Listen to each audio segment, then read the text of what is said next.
Asam adalah senyawa hidrogen yang menghasilkan ion hidrogen dengan air. Ion hidrogen membuat larutan itu asam. Asam mengubah kertas lakmus menjadi merah. Banyak benda di sekitar kita mengandung asam. Jeruk lemon mengandung asam sitrat dan juga mengandung asam etanoat atau asam asetat. Berbagai asam memberi rasa tajam pada jeruk, cuka, apel, dan sari buah. Baterai mobil mengandung asam sulfat, sedangkan cairan pencernaan di lambung mengandung asam klorida. Asam adalah larutan zat yang menghasilkan ion hidrogen ketika asam itu larut di air. Banyak zat-zat asam dapat diperoleh sebagai padatan, cairan, atau gas murni. Tetapi mereka bertindak sebagai asam hanya ketika larut di dalam air. Asam dapat dideteksi dengan menambahkan pewarna khusus, yaitu indikator.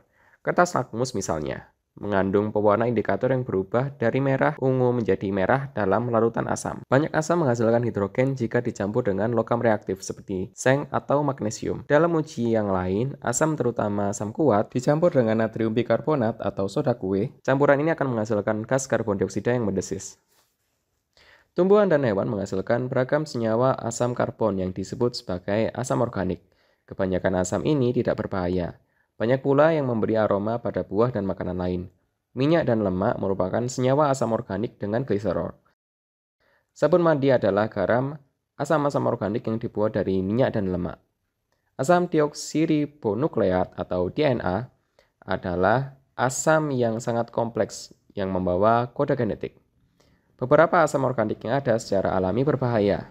Lebah penyengat dan beberapa semut menggunakan asam metanoat untuk membela diri.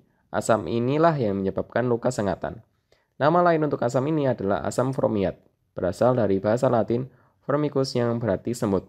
Ada beberapa tumbuhan yang daunnya mengandung asam oksalik atau oksalat beracun sehingga hewan tidak memakannya.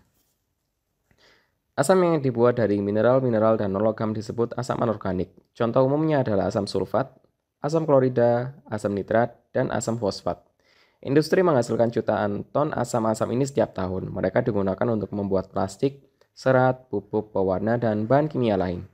Asam-asam anorganik pekat biasanya sangat korosif. Mereka dapat melukai kulit dan dengan cepat melarutkan logam.